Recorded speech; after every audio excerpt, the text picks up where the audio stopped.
Vamos fazer uma oração antes de abrir a palavra de Deus?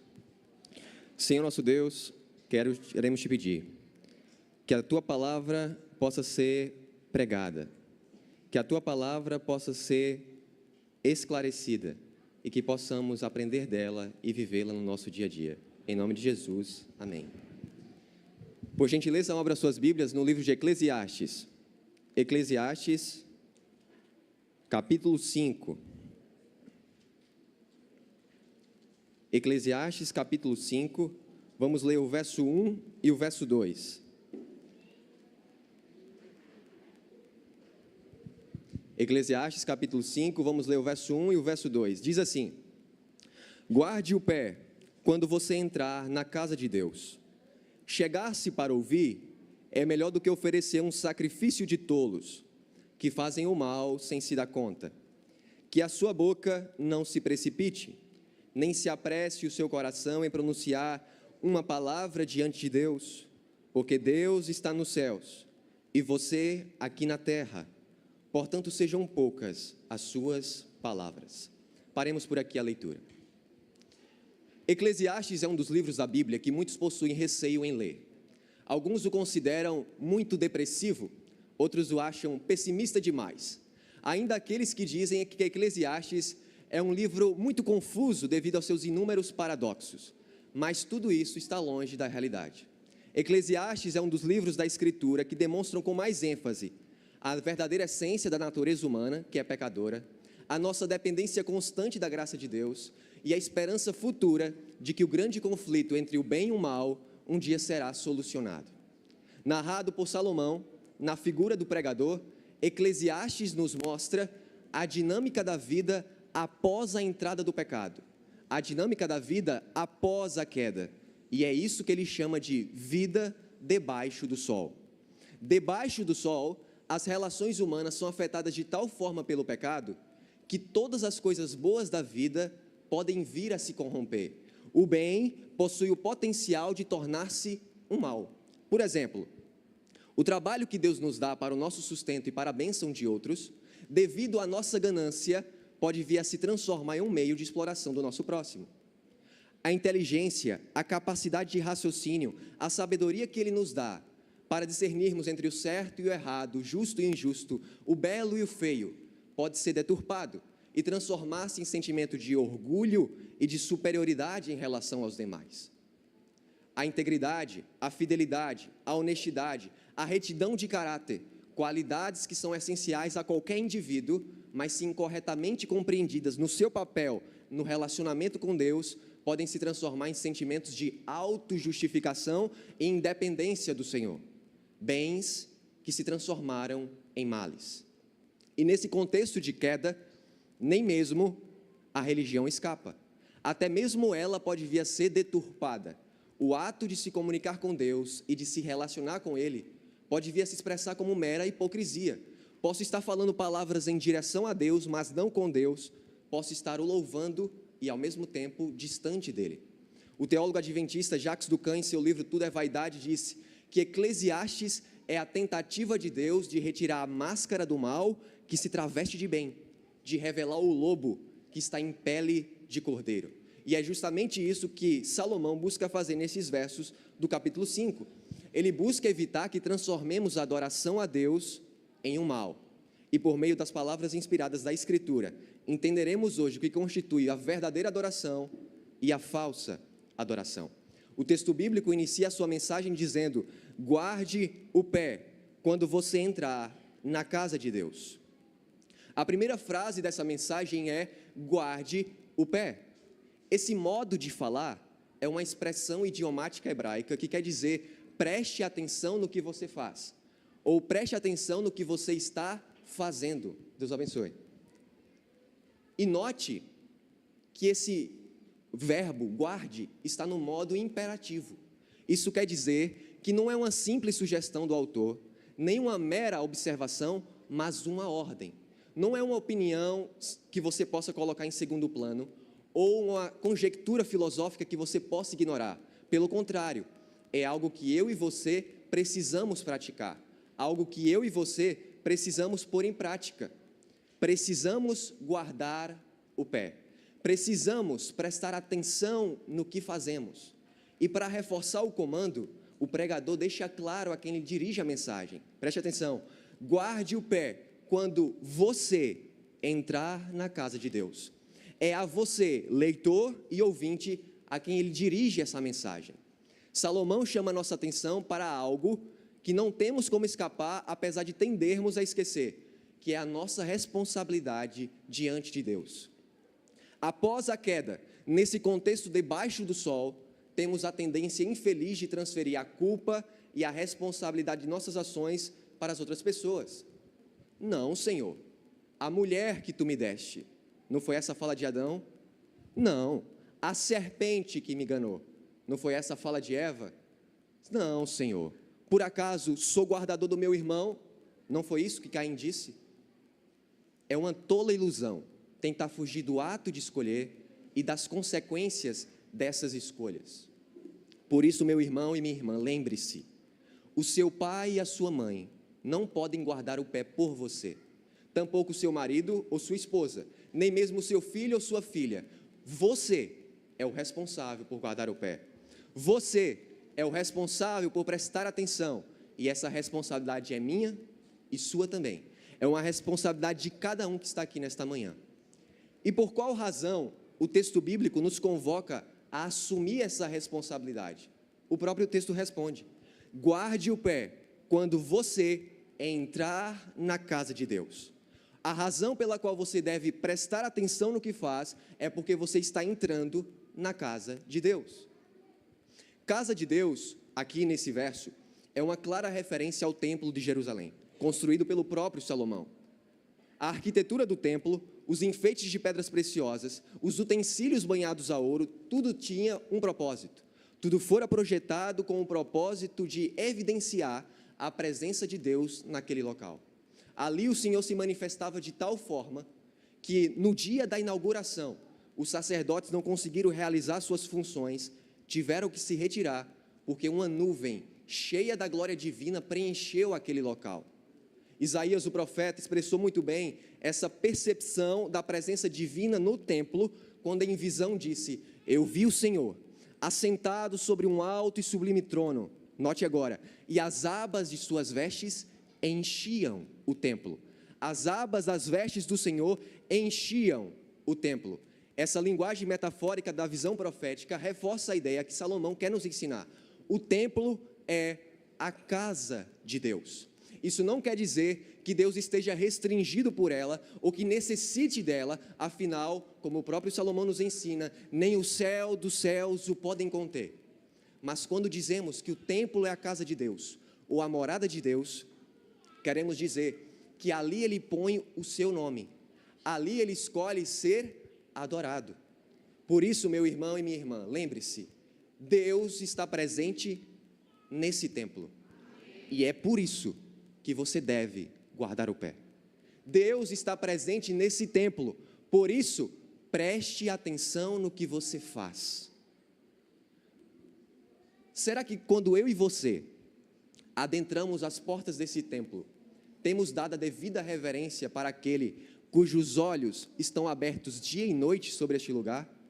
Será que você tem dado a devida reverência ao Senhor? Guarde o seu pé. O texto bíblico continua dizendo: chegar-se para ouvir é melhor do que oferecer um sacrifício de tolos, que fazem o mal sem se dar conta. O pregador agora inicia uma comparação entre dois tipos de adoradores, tentando nos mostrar qual deles demonstra verdadeira reverência. Note que ambos os adoradores vão ao templo, ambos oferecem sacrifícios, os dois cantam salmos e fazem orações no templo. Entretanto, o texto bíblico é claro em afirmar que um é considerado tolo, enquanto o outro é considerado sábio. Um é caracterizado pela sua postura em ouvir, enquanto o outro nem se dá conta do mal que está fazendo. A pergunta que surge naturalmente desse texto é o seguinte: se os dois fazem os mesmos rituais religiosos, o que é que os diferencia? Se ambos fazem os mesmos atos religiosos, por que eles são considerados diferentes para o autor bíblico? a resposta para essa pergunta é essencial para entendermos os elementos que constituem a verdadeira adoração. E para encontrarmos essa resposta, precisamos mergulhar um pouco mais fundo no texto. Focalize na sua Bíblia a palavra ouvir, chegar-se para ouvir. O termo hebraico que é traduzido por ouvir, aqui neste verso, é a palavra shema. Shema, literalmente, significa escutar, está relacionado ao sentido da audição.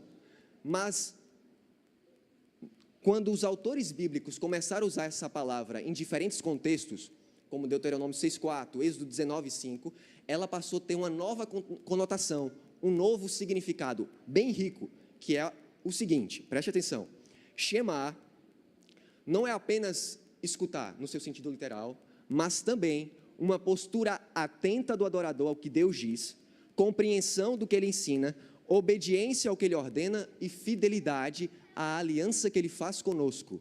Novamente, Shema é a postura atenta do adorador ao que Deus diz, compreensão do que Ele ensina, obediência ao que Ele ordena e fidelidade, compromisso à aliança que Ele faz conosco. Esse conceito não era desconhecido por Salomão, pelo contrário, ele o conhecia muito bem, tanto bem que quando ele assume o reinado do seu pai, Deus aparece a ele em um sonho e diz: Salomão, pede-me o que você quiser e eu te darei. Salomão, reconhecendo a sua própria condição, diz: Senhor, me dê um coração sábio e inteligente. Algumas traduções trazem coração cheio de discernimento. O que é interessante dessa passagem é que o termo hebraico traduzido por sábio e inteligente, ou cheio de discernimento, é a palavra Shema. Literalmente, o que Salomão pediu a Deus foi um coração que soubesse escutar. Portanto, a sabedoria que Salomão pediu a Deus foi a capacidade de orientar a sua vida e a vida de seus súditos de acordo com os mandamentos do Senhor. Assim, chegar-se para ouvir nesse texto é um desejo, uma postura ativa do adorador, persistente e constante em aprender de Deus e obedecê-lo. E esse é o primeiro elemento da adoração verdadeira, o desejo constante, persistente de aprender de Deus e obedecê-lo. Qual foi a motivação que o trouxe aqui ao templo nesta manhã?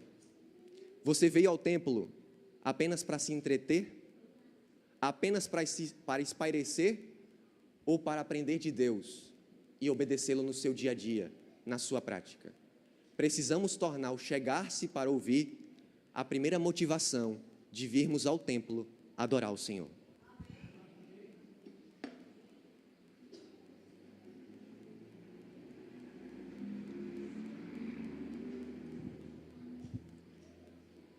Agora que entendemos o que significa chegar-se para ouvir, fica mais fácil entender quem é o tolo. O tolo é o oposto do sábio. O tolo é aquele que não ouve. O tolo é aquele que se rebela contra o Senhor dos Exércitos. Ele não deseja aprender de Deus, nem deseja obedecê-lo. Mas note, não é uma rebelião perceptível pelas outras pessoas. Porque o tolo que Salomão descreve, ele vai ao templo, ele oferece sacrifícios, ele canta salmos, faz orações no templo.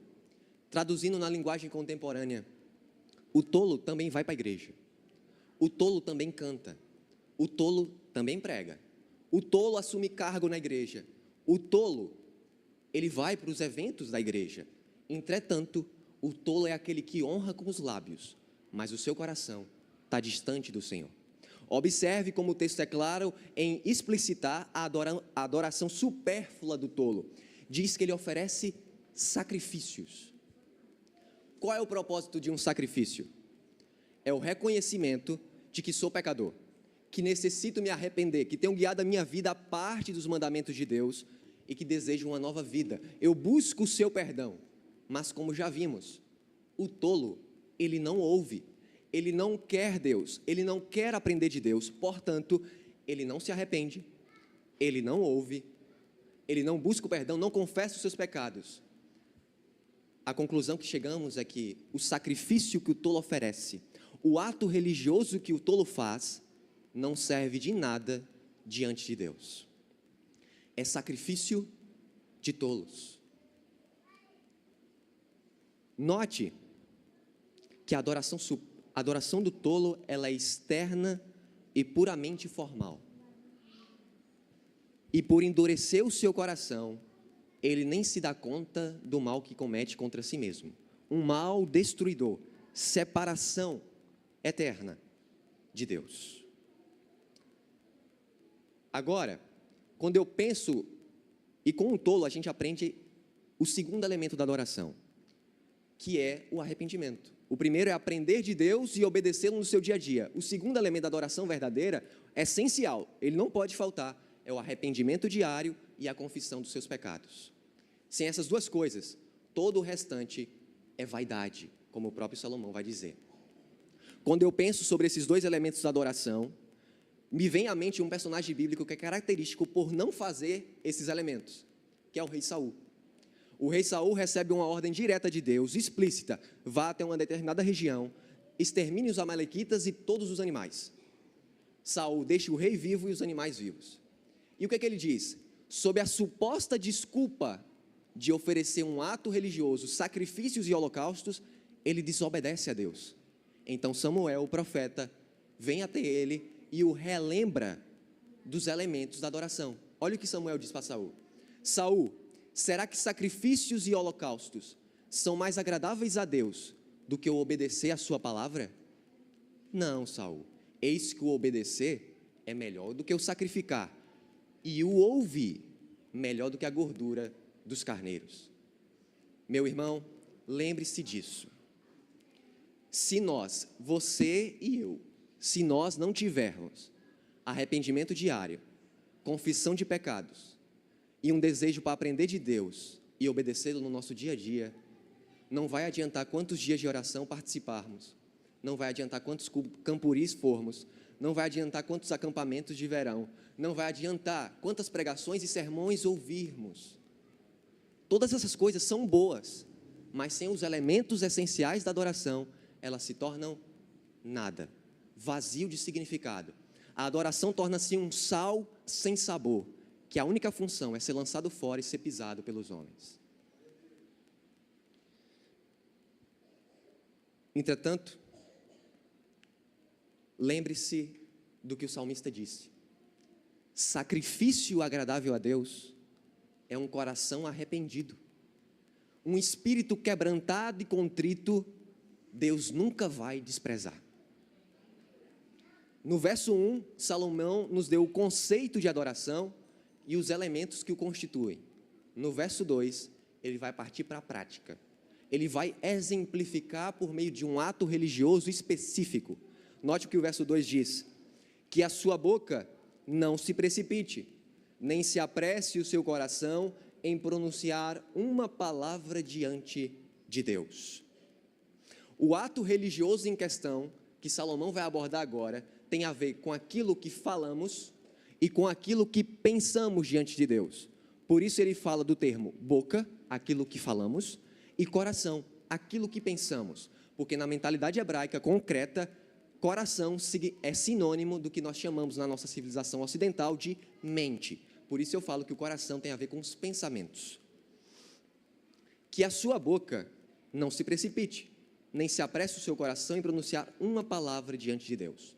Os comentaristas concordam que esse ato em questão é o ato da oração.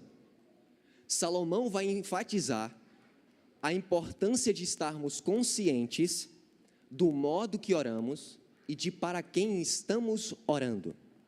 Nota de rodapé: quando Salomão fala do modo de orar reverente, ele não está se referindo à posição anatômica do adorador, nem mesmo à velocidade da oração. Salomão não está preocupado em definir se o jeito correto de orar de joelho, em pé, sentado, de cabeça para baixo. Salomão também não está preocupado em dizer se é mais rápido ou mais lento a sua oração. Ele está preocupado em falar sobre a atenção que é necessário que você despreenda naquela ação e o conteúdo dela, certo? Observe como a Escritura descreve o modo reverente de orar. Que a sua boca, que as suas palavras não se precipitem e que os seus pensamentos não se apressem. A oração não deve ser impulsiva, precipitada, descuidada, mas pelo contrário, refletida.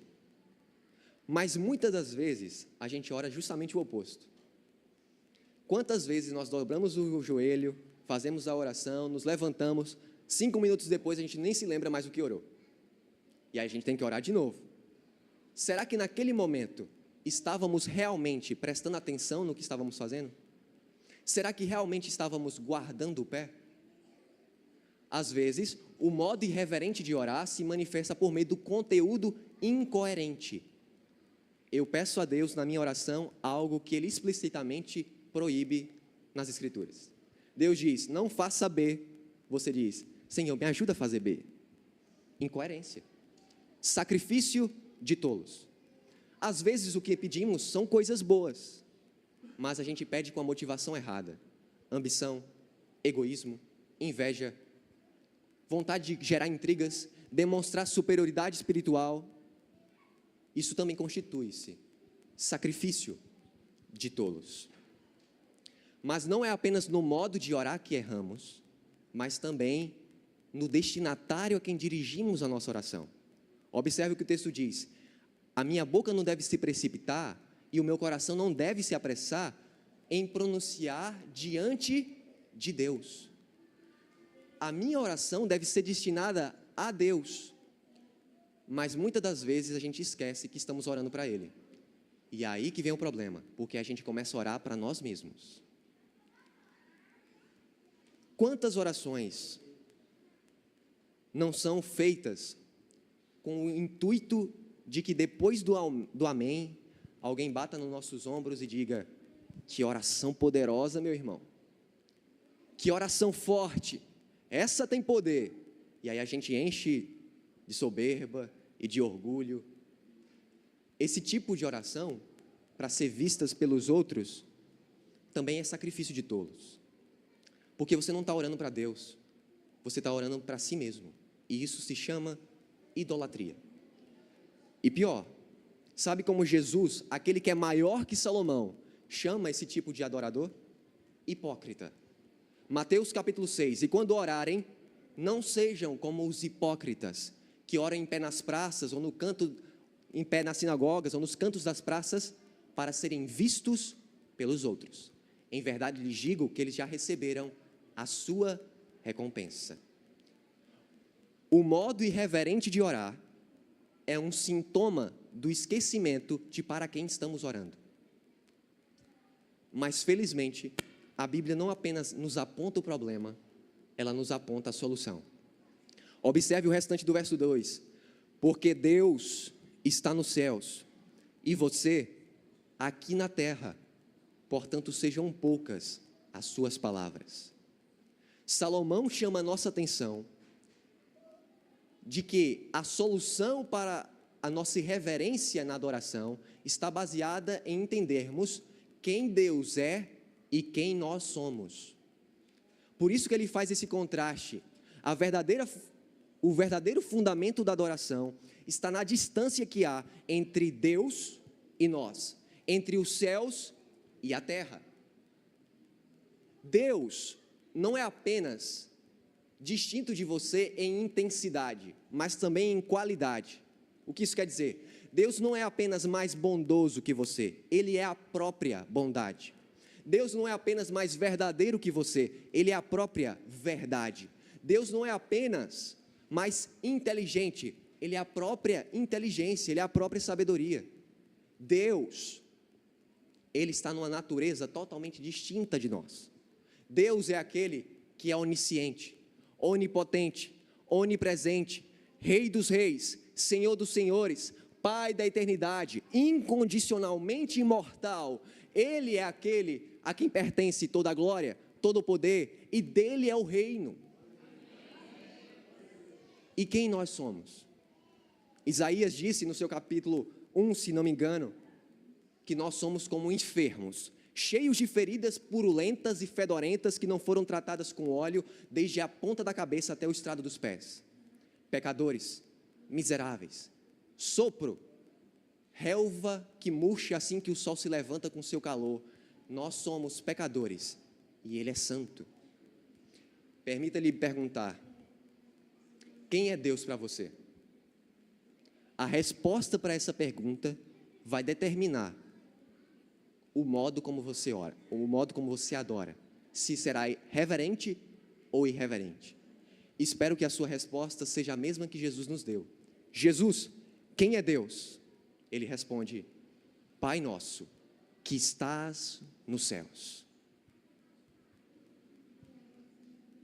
E é por causa dessa distância que há entre nós e Deus que devo falar pouco na minha oração.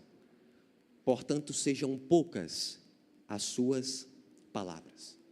É melhor falar poucas palavras significativas que expressam um pensamento cuidadoso do que uma multidão de palavras vazias que não sobem do teto.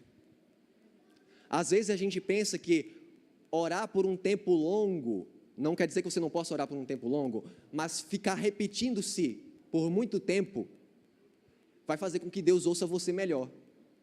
Ou por falarmos palavras mais bonitas, teológicas, que Ele vai ouvir mais a gente. Mas lembre-se do que Jesus disse: quando orarem, não sejam como os gentios, que fazem uso de vãs repetições, achando que por isso vão ser ouvidos. Na verdade, o Pai de vocês que está nos céus sabe o que vocês necessitam, mesmo antes de lhe pedirem. Por isso, tenha em sua mente aquilo que Abacuque falou: Deus está no seu santo templo, cale-se diante dele toda a terra. Que Deus possa te abençoar grandemente.